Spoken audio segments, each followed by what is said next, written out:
close to the record of how long I've made love. Nice to, welcome. Thanks for, not being too cheap to just say, hey, we'll watch it when it comes out on HBO.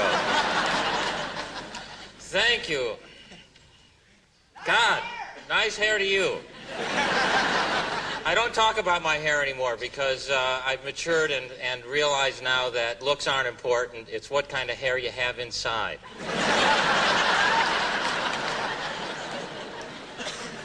But God, I'm better looking in person. I wasn't looking for a response. The self-help tape just says I should say it as often as I can.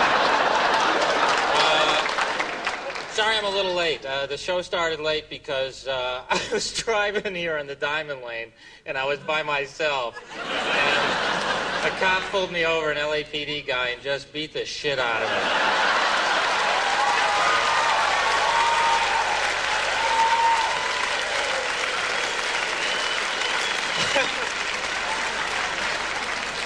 Oh, man, good thing, Josh, I didn't slap those guys, huh? How many rounds do you think that would have gone? There's a tape we won't see on cops, huh?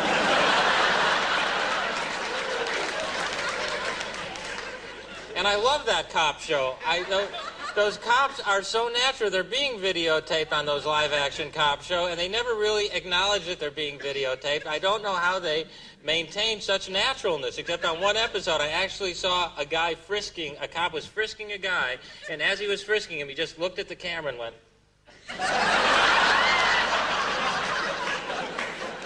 So, thanks for coming. You know, the last thing I did was the Grammys. I hosted the Grammys, and I want to say, well, all right, good. Gary got a job. So I'd be happy to reciprocate when you get one, really. The one question everybody asks me since I've hosted the Grammys, I swear, everyone wants to know, what was the deal with Dylan? What was the deal with Bob Dylan? Did you see, those of you who did not see Bob Dylan on the Grammys, evidently he was, how would you put it? Wasted. Yeah, wasted.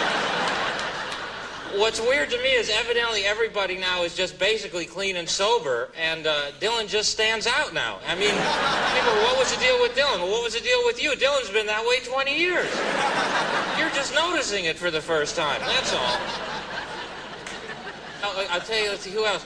I'm not like into really heavy metal music. I'll tell you, I don't listen to much heavy metal music because there is this controversy. Evidently, there are some depressive, subliminal messages, and I'm just too close to being depressed on any given day to risk something sending me over the top, you know, because at any point, I'll just floor it and go off Mulholland as it is.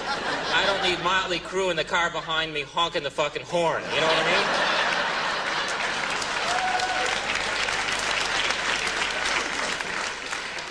Aerosmith was there. That's not really heavy metal, but hard rock. Is Steve Tyler, is that the name of the lead singer? Yeah. Okay, yeah. I always get him confused with Carly Simon. That's why I asked. They have the same mouth. He must store his cash and jewelry when he's on the road in his mouth. And over the years, it's spread out on him because it's the biggest thing I've ever seen. I'll bet when he goes to the dentist goes, "Nurse, would you get some x-rays of Mr. Tyler's mouth when we get the IMAX equipment in?" Great. And Cindy Crawford was there. Of course, she's what? The most well-known model in the country, supermodel Cindy Crawford, who was on the flight coming back with my girlfriend and I. She was sitting right across the aisle from us. And my girlfriend looks at her and just turns to me and goes, "I don't see it." Yeah, honey, she's a pig, yeah. Yeah. Would you lean back, honey? Thanks a lot.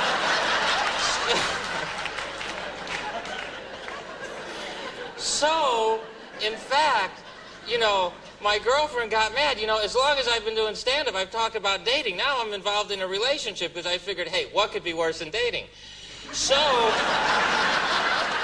and she got mad because she said you were looking at another woman, and I really wasn't looking, you know, it was a gag, you know, and I'm very loyal in a relationship, you know, any relationship. Even when I go out with my mom, I don't look at other moms, you know, I don't go, ooh, I wonder what her macaroni and cheese tastes like. Even when I'm playing with my friend's dog, I feel like I'm cheating on my dog. I swear to God, I feel like I come home with there's dog hair all over me. My dog goes, where the hell have you been? I was at the barber shop. This is human hair. I swear. All right, I threw the ball once. So she says, have I mentioned that she said this? You were looking at another woman. She says, it doesn't bother me that you were looking at another woman. What bothers me is that you have to lie about it. If you just said, yes, I was looking at another woman, then I wouldn't be mad. All right? So I said, well, then, all right, I was looking at another woman. She goes, you asshole.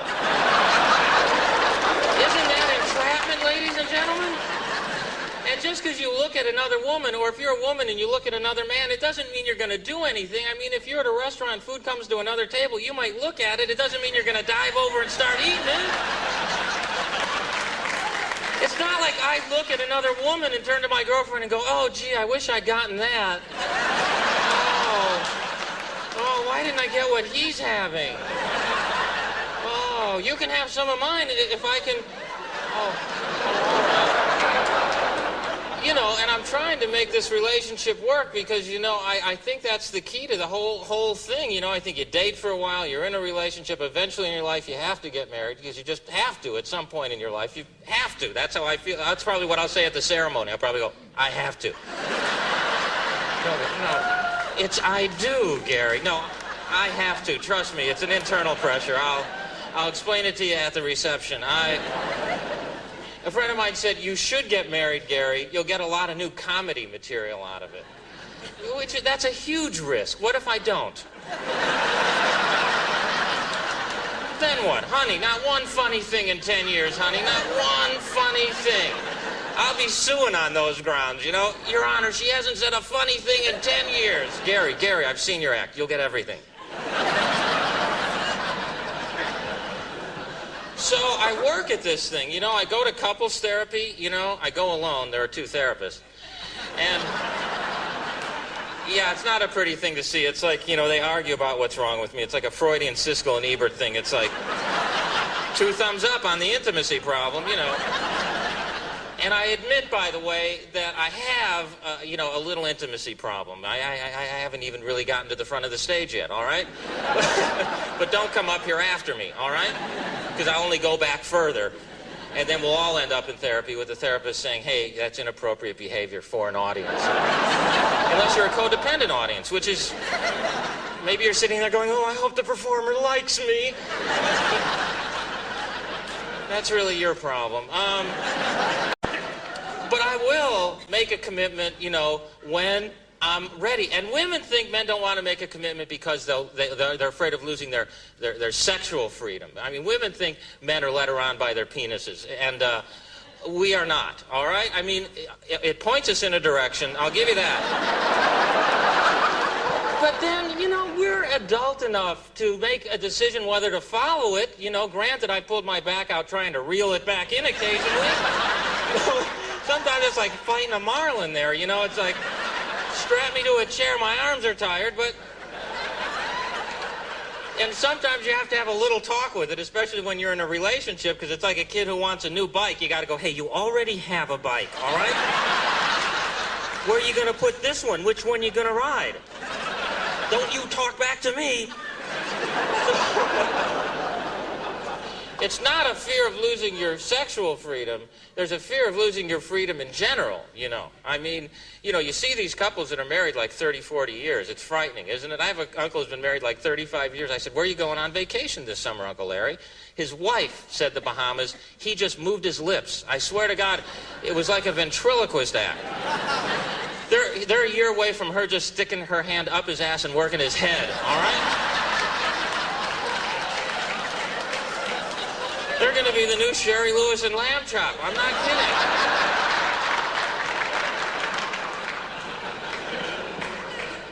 And it's not like marriage doesn't present its own set of problems. I mean, I had a friend of mine got married, and he called me up, and he says, my wife pays more attention to the new baby than she does to me, all right? I said, it seems to me you got to understand the baby is a blood relation to your wife, right? I mean, that's her son. basically. You're some guy she met in a bar. All right? She knows it, the kid knows it. I'm sure they have a good laugh about it when you're at work. And then he wants to show me the films of the baby being born. No, thank you. If I'd wanted them, I'd have rented them, all right? I'll look at the films of the conception if you got those.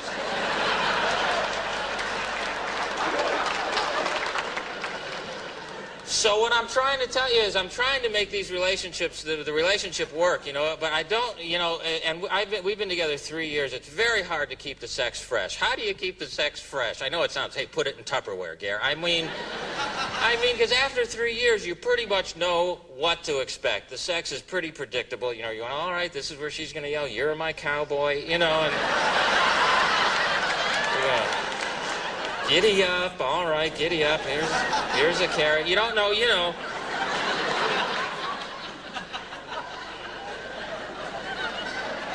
Well, is it hard? It's more difficult. I mean, when you first meet someone, there's this incredible sexual energy. I mean, you can just on a first date be kissing a woman, you know, and it's just intense. And a woman will just stop dead in the middle of that. It's the opposite of a guy. A guy will never be kissing a woman and just stop and go, gee, I don't even know you, you know. A guy's thinking, all right, I don't even know her, all right. And I practice safe sex. I use an airbag. It's a little startling at first when it flies out, but when the woman realizes it's safer than being thrown clear, you know why. I once made love for 1 hour and 5 minutes, all right? Which, well, it was on the day you pushed the clocks ahead, but I don't think she saw that.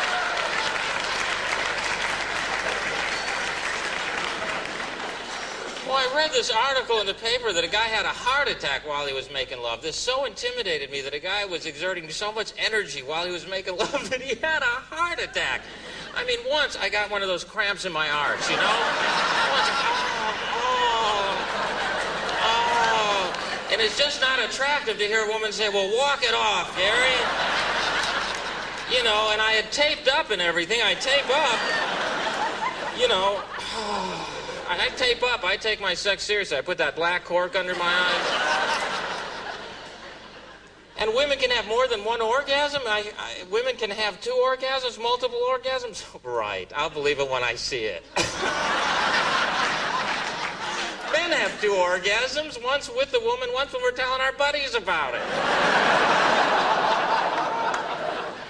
I said to my doctor last week, my penis is burning. He said, that just means someone's talking about it.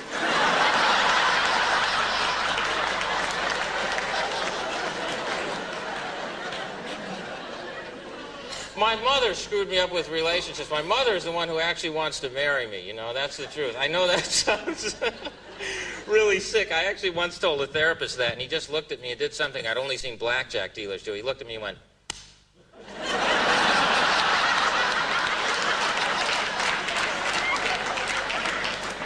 You know, and another therapist came in with a new deck, and we started up again. But I think, you know, quite honestly, you know, I'm willing to make a commitment. I just got to know my girlfriend well enough and understand things well enough to know what I'm getting involved in. That's all. You know, I can't tell if she's PMS or if she's a devil worshiper, all right? And I don't want to come home one night and she's got a fucking possum in her mouth going, I made a mistake, you know. And don't get me wrong, because this PMS is a serious issue, and I'm a sensitive guy, and I cry too, all right? But at least I have a clue why. At least I know it has something to do with the point spread, you know. But she'll cry to the point where the dog says, put her out, Garry, I can't sleep, all right? You used to whack me with newspaper when I cried all night like this. Put that little clock under her pillow. PMS, boy, it's the first benefit I'll be doing. I'll tell you that. I'll be the poster boyfriend, you know? The caption will be, hey, what did I do? And I'll be...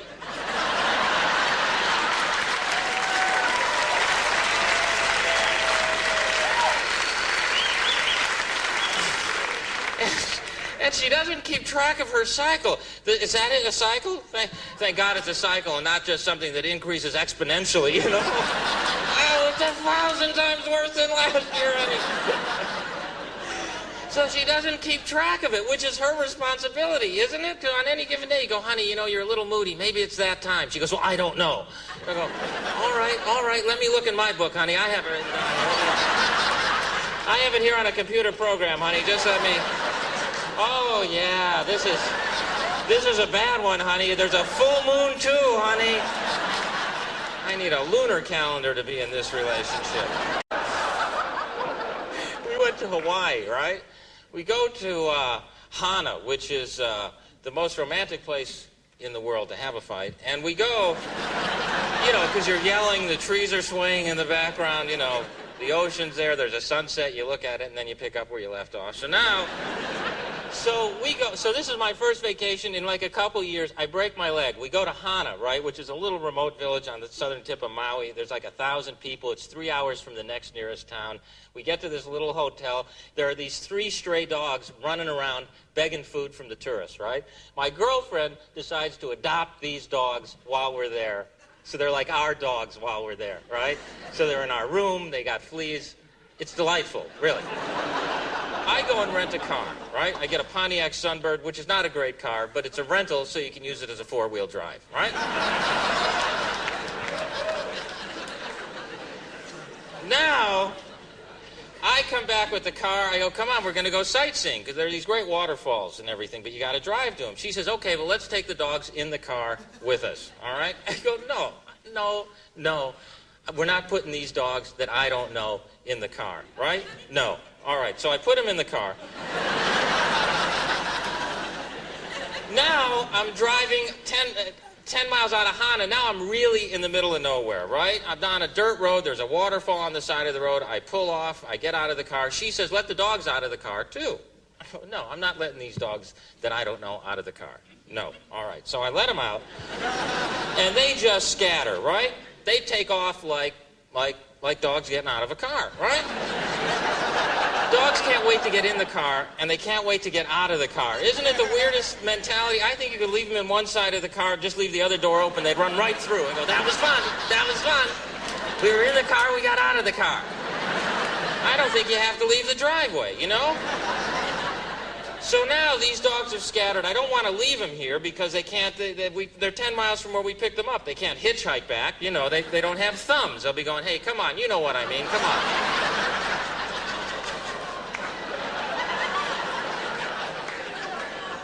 So now I start chasing these dogs, all right? So help me, one of the dogs sees in another field a couple of cows and a bull, right? Beelines for the cows and the bull, right? Because it's a little Australian Shepherd. They're herding dogs. They're herding dogs. This dog's thinking, I got to get these things in the car. Now, so help me. I start chasing this dog in this field where no one should be, right? I am running through this field. I don't even know the dog's name. My girlfriend nicknamed it Shep because it's a shepherd. So now, I'm going, Shep, Shep, Shep, Shep, and evidently the bull is named Shep, right? I swear to you, the bull goes, Garry? And starts loping, you know, that second gear thing, which, you know, if they want to really take off, they can. So now I start running in the other direction. It's turning into a Jerry Lewis movie at this point. I'm going, Dean! And I don't even know anyone named Dean, all right? But now the little dog comes running. Evidently his name is Dean. Who knew, right? So I scoop him up. Now I'm running at full speed in this grass field, which is a thing of beauty.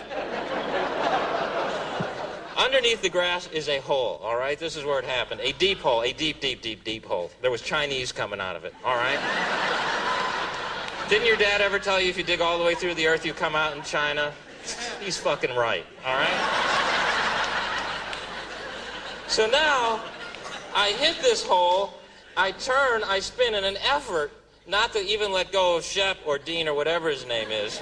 I don't even break my own fall. I just turn, spin, and fall back, and my ankle just snaps, right? No, I didn't hear it snap over my screaming, but I knew I'd really hurt myself because I'm Jewish and you just know.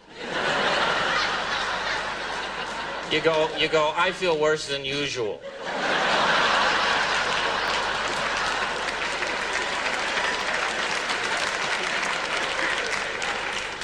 So now, I pull myself out of this hole. I'm hopping with a dog under my arm. My girlfriend's by the waterfall going, this is beautiful, you know. So we go to the one doctor they have in Hana who comes in, traces my foot on a piece of paper, so I don't know if I'm getting a cast or sandals at this point. I'm figuring I'm in Hawaii, what a nice custom, he's going to mail them to me. He looks at my foot, says, you've broken your leg, right? So I fly back to L.A., where I go to one of these sports doctors who are used to seeing injuries like this, but usually associated with some sort of athletic event, right? So he goes, well, how did this happen? I go, well, all right, I was running from a cow with a dog under my arm. And he goes, was it Shep? Yes, it was, as a matter of fact. Yeah, we see a lot of injuries from that dog. So now, so help me, this is all true. Now I have a cast on, right? And my girlfriend has to drive me everywhere because I couldn't drive, and she really takes all her aggressions out on the freeway. I can see why there's so many freeway shootings. I took a shot at her myself one day.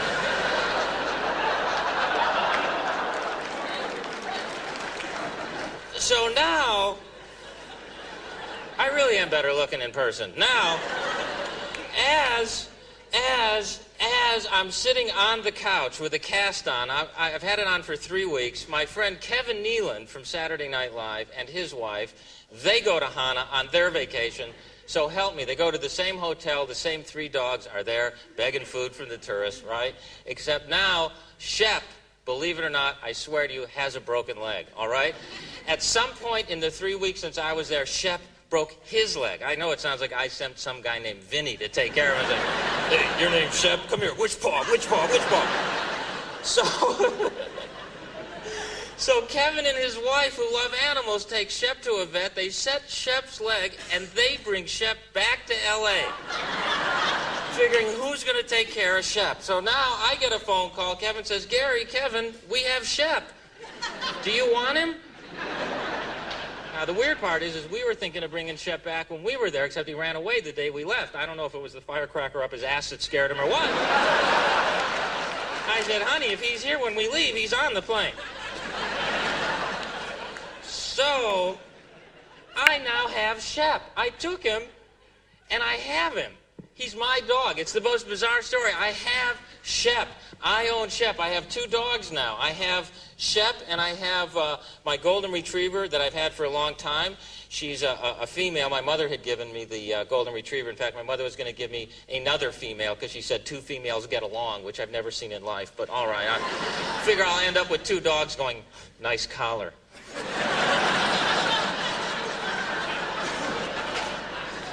Shep is like the fastest dog I've ever seen in my life. I've never seen a dog run this fast. I actually put playing cards in his legs so it makes that motorcycle sound. And I was kissing him on the face. I love animals. I kiss him on the face. I was kissing him on the face the other day, and I'm going, you're a good boy, and he's licking me and getting into it, you know, and we both got homosexual panic at the same moment. It was... Does this count? No, we're different species. It's all right, it's all right. But we should just shake from here on out. Because they lick themselves, and we kiss them on the face. I mean, you know, why not just cut out the middleman and lick him, all right? As people go, our dog's one of the family. You know, no one in your family licks themselves, and especially when company comes over, all right? Dogs are gross. Did you ever try to give a dog a pill? There's no good way. They're gross. My vet says you pry their mouth open, you jam it down their throat, right? Then you hold the dog's mouth closed. You think you're suffocating the dog. Am I right? The dog's going, let go of my food. You're killing me. So you let go of their face, and they go into a corner a half hour later and go, ah! And the pill comes flying out at like 40 miles an hour. It's like a magic trick. There should be a beautiful assistant going, huh? And if you put it in their food, they eat all the way around the pill. The food is gone. There's a pill laying in the bottom. Maybe if you taped it under another dog's tail, then they would eat the pill.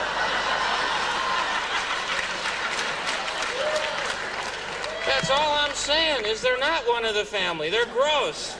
They go, get that pill out of my mouth. There's some dog shit. What does that taste like? No one in your family will take dog shit over a pill. Trust me, I don't even know your family, and I think I'm right. I had to have my dog neutered, right? I had a sheepdog when he was 12 years old. The vet said, you should have him neutered. It'll cause him more trouble as he gets older. Man, it is just not easy for a man to commit to having another male neutered. You know, it's like, I said, trim his nails and work your way up slowly, you know. Because, you know, they take their balls off. I said, well, can't we just take his balls off emotionally? Can't I just berate him till he feels like he has no balls? You know, if you were any kind of dog, you would have caught that car. So they did it. They took him off, and it didn't seem to bother him, except I swear to God, the first time he came home and went to lick himself, you could tell he knew something was missing, you know?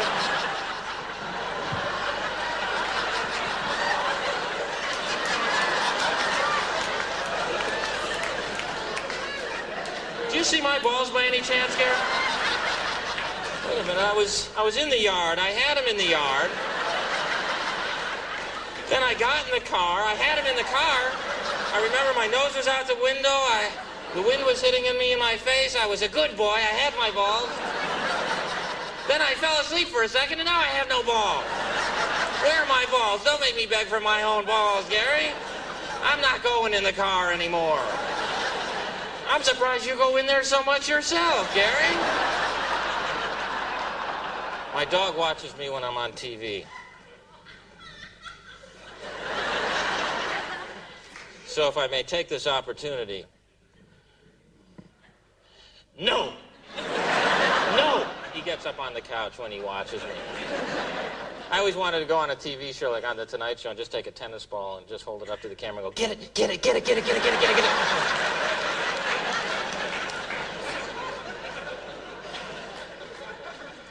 Poor Ernie, when he hit 15, he just couldn't chase the ball anymore. You know, you'd throw it and he'd go, yeah, there it goes, you know. So we'd play this game where he would just stand there, you know, with his mouth open. It became like a carnival game where you just would try to get it in there.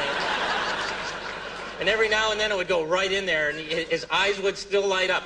I got it. I got it, Garry.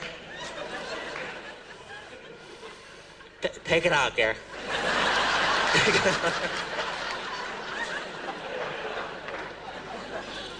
No, he sits and watches, you know, we watch CNN all along, all during this whole conflict, which is over, thank goodness. And actually, you know, they said Saddam Hussein used to sit and watch CNN, which is just, so on top of every other horrible thing he's done, evidently he has an illegal cable hookup. That's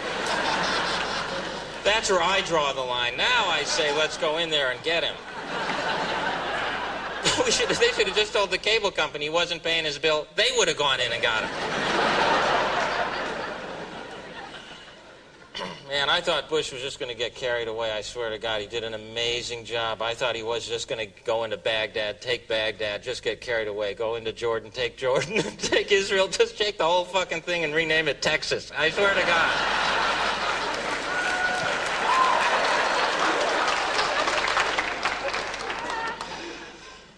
I met him. You know, the man now, he's a hero. He's a regular guy. He's got a 91% approval rating. 91%. I never scored that high on an exam, all right? It means 9 out of 10 people really, really approve and really, really like him. So I want to tell you the story of how I met him. It's unbelievable I got a chance to meet him, and 9 out of 10 of you will like this story. So a little over a year ago, I'm sitting at my little cable show, which won an ACE award. I was all excited about that, and then the Weather Channel won one. Which put it all in perspective that the fucking Weather Channel won one. All right. These guys, you know how hard we work to write our scripts? These guys look out the window. It's cloudy. Where's my award? Can I have the award? So I get a call from this guy at the Washington Post, right?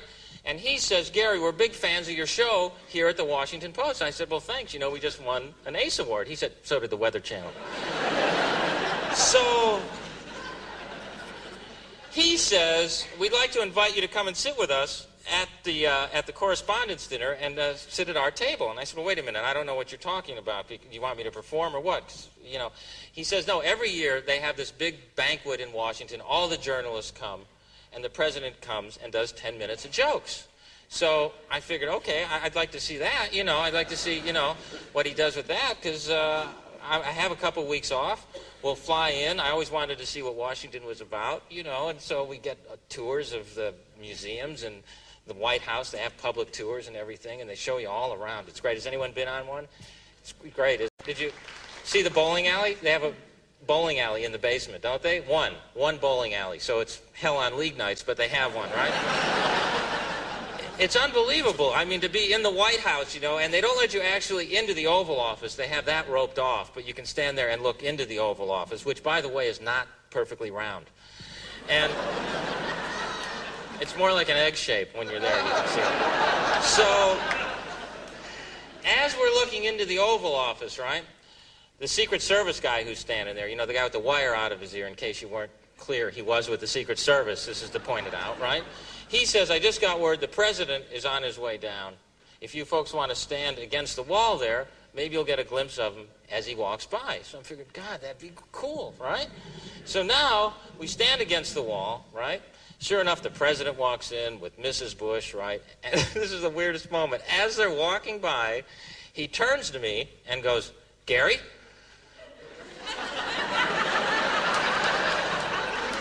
I'm thinking, oh boy, who'd I vote for? Who'd I vote for?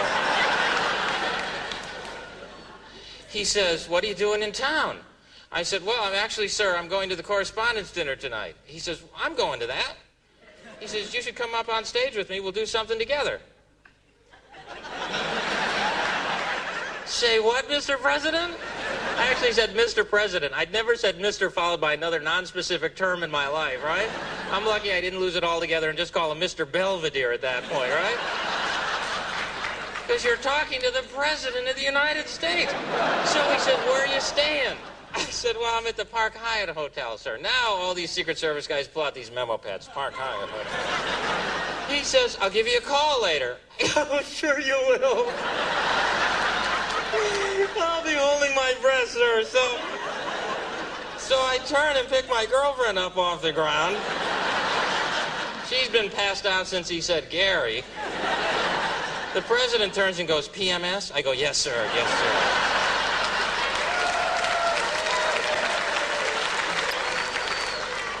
sir. Now, Healy's, we go back to the hotel, right?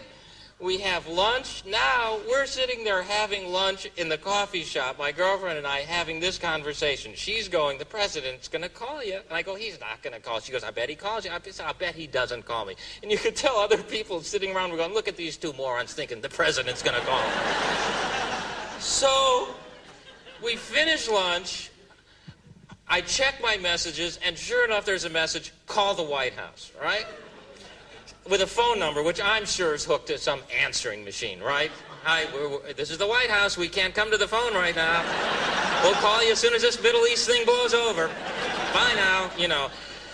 So I dial the number, and a man answers, one of the president's aides. I go, hi, it's Garry Shandling. He goes, the president's all excited about this thing.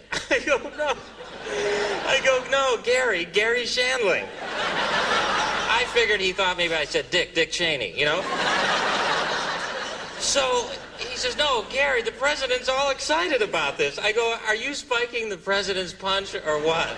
He says, no, sir, I'm not.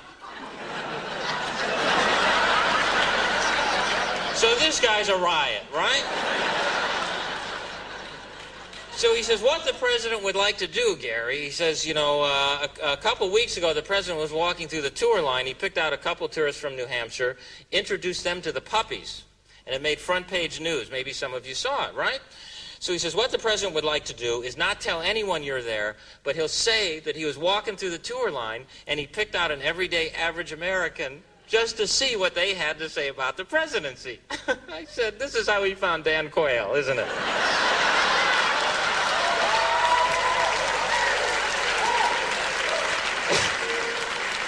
There's just silence on the phone, you know. I'm going, I shouldn't have said that, should I? I really don't know of my time or place. I'm sorry. So he says, can you come back to the White House? I said, sure, I'll be right there. So now I hang up. We drive back to the White House, right? Now this aide meets us in front of the White House, takes us up to the private quarters to the first family's house, the third floor there, where no one gets to go, right? Takes us up there, takes us down a long hallway to a den where the president is sitting in shirt sleeves by himself behind a desk going, come on in, come on in, come on. He's like the warmest, sweetest guy in the world. I swear, if you had an Uncle Bush, this is what he'd be like, right? I thought he was going to give me a nickel at one point. I'm serious. Oh, Mr. President, what'll I buy? So, and you know, he's got this presence. He's like a hero, and yet he's like a regular guy who's thrilled to be at the White House and just happens to be doing a great job. You know, he starts showing me around, shows me the Gettysburg Address signed by Lincoln, and as he's pointing it to it, he turns to me and says, and you know, there's lots of stuff like this around here. I'll bet there is, Mr. President. It's the White House, sir, you know.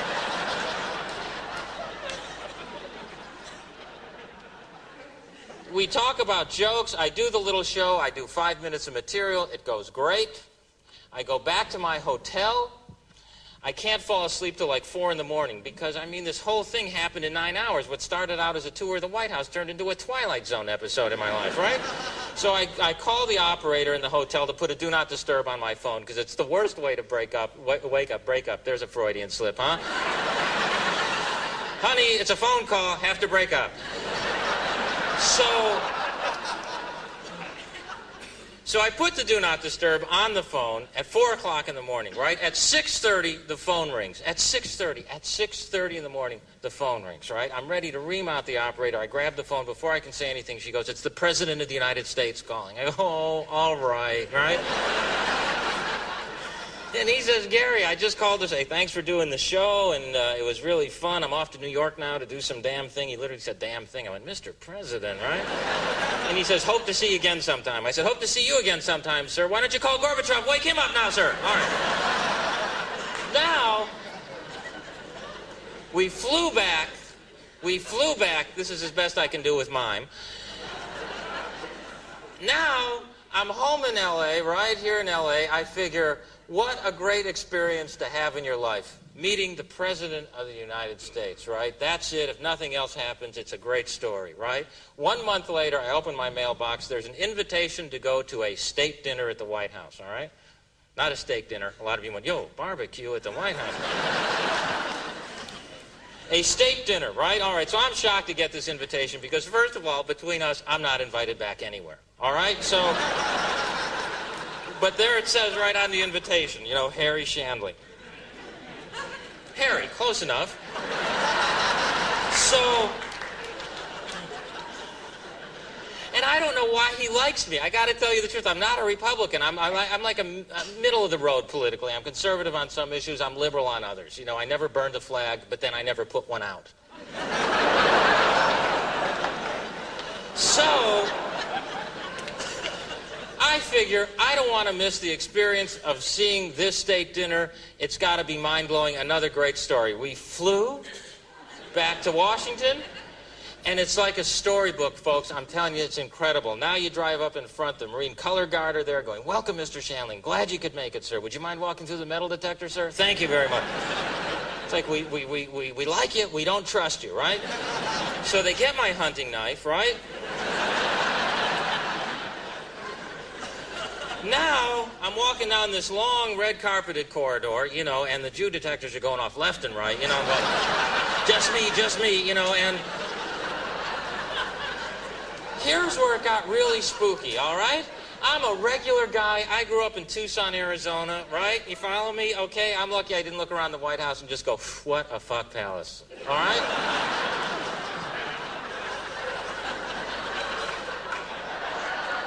I grew up in Tucson, Arizona, where it's like 120 degrees in the summer. I swear, like, one day our dog ran by and just burst into flames. It was one of the most frightening things I'd ever seen in my life. And rolled to put himself out because he, you know, read the pamphlets and all. And we thought we were going to have to start a backfire on the cat, as a matter of fact. It'll leap from animal to animal because we had those wood shingled collars on him. And don't do that. Don't... 120 degrees. But I would go. But it's dry heat. That's what we tell everybody. It's dry heat. So's a welding torch, folks, all right? But you don't put your face in it, you know? Start that up, run it over my body, put the goggles on and run it right over me, really.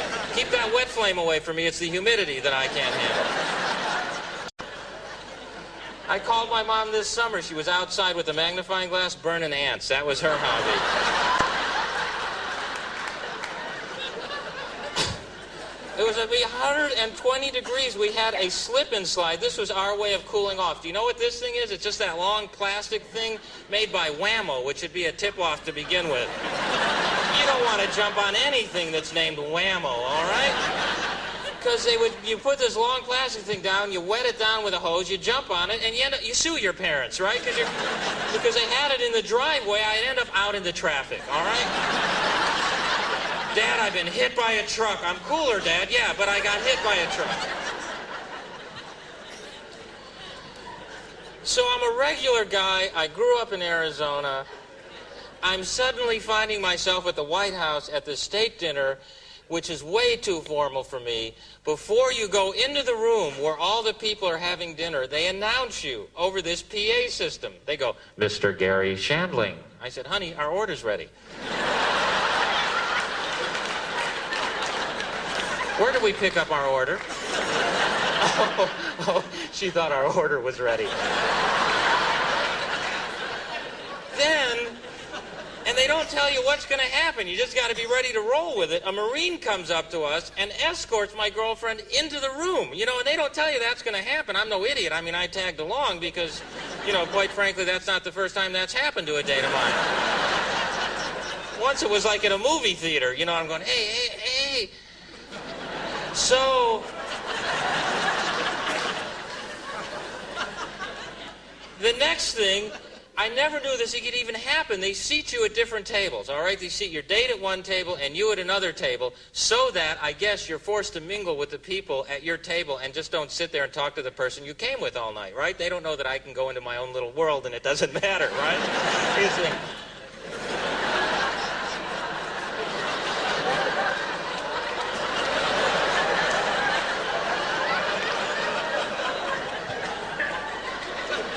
She's sitting at a table with John Sununu, Chief of Staff, a couple senators, great table. I'm sitting next to a guy who owns 40 Pizza Huts, all right? Some big contributor to the Republican Party, but what do you say to a guy after you've discussed all the combinations, right? And you ready for this? At my table, across from me, is Marilyn Quayle, all right? I'm eating dinner with Marilyn Quayle, all right? As I'm sitting there, across from Marilyn Quayle turns to me and says to me, what do you do for a living? I said, I'm a comedian. Saying you're a comedian to the Quayles is like saying, I'm Muammar Gaddafi. I mean, this is not the way to ingratiate yourself to the Quayles by saying, I'm a comedian. I try to make fun of you and your hubby every chance I can.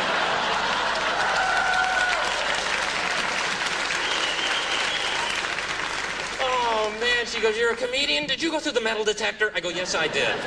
Settle down. So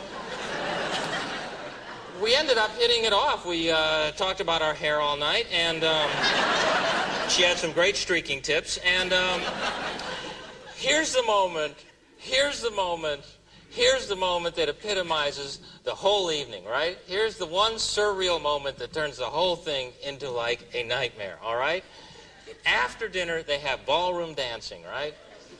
Not that dancing with the blinking lights, right?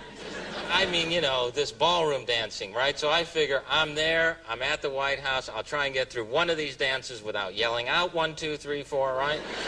I'm on the dance floor, feeling as self-conscious as a man can feel, right? Out of the corner of my eye, I see the President and Mrs. Bush dancing towards us, right? So help me. As they dance by, the President points to me and just starts laughing. He goes,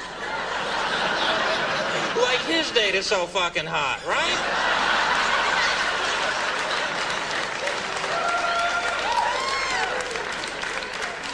So we finished the dance, we grabbed some silverware and got out of there because they don't make you go through the metal detector on the way out. Any questions to this point?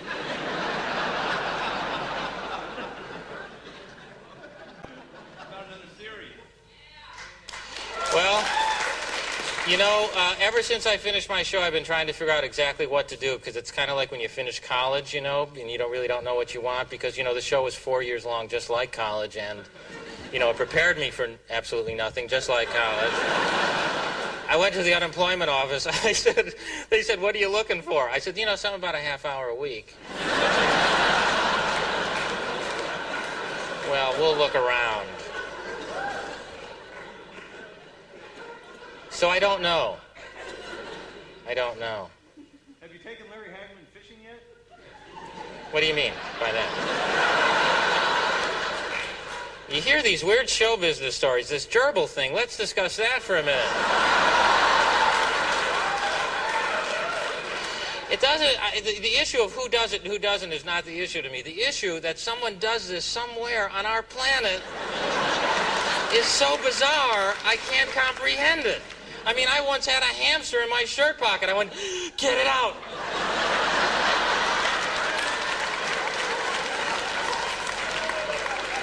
To make the leap to that other thing is so...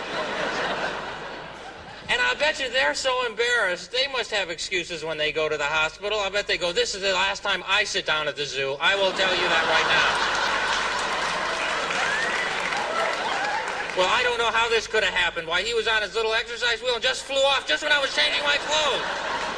They should put warning labels on those.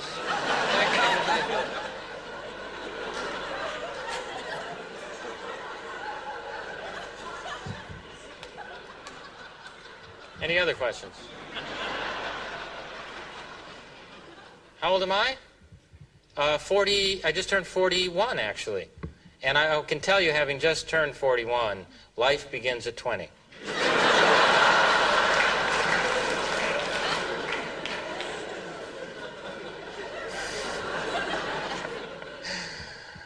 There's a good...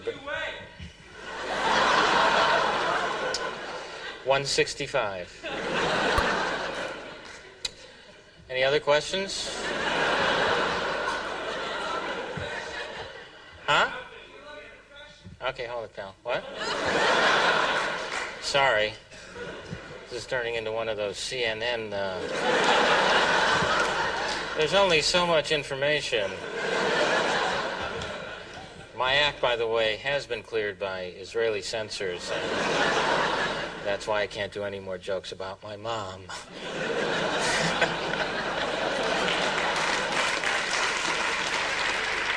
I'd like to have Jenno Schwarzkopf narrate a video of my sex. There's Gary's... Jenno Schwarzkopf is unbelievable in those briefings, wasn't he? And although you couldn't see him half the time because he blended into those maps. I thought that was like a floating pointer. Where's that? Was that tied to something?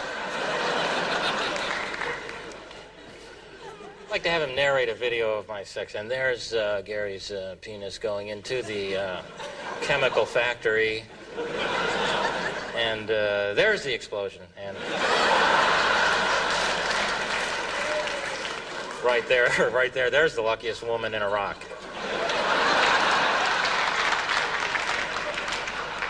What did you ask me there? I don't know when I'm going to go out on tour again. The road's very, very difficult, quite frankly. It's right up there with my family. I can't talk about the road without just breaking down.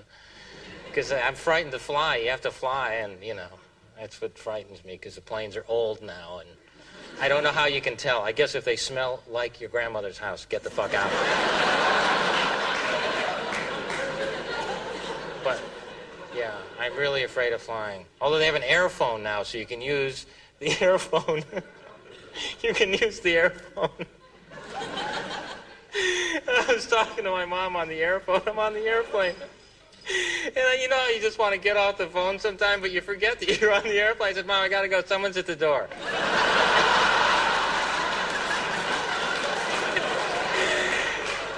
And I swear to God, she knew I was on the airplane, but she forgot. And she went, oh, all right, I'll let you go then.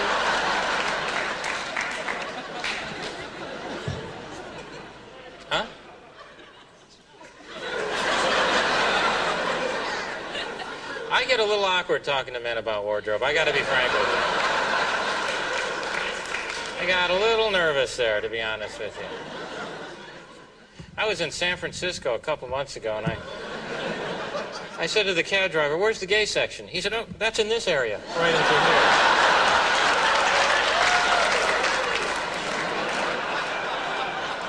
I hope you folks have had a good time. I would just like to say goodnight, and for one last time, go Shep! Shep! Sheppy!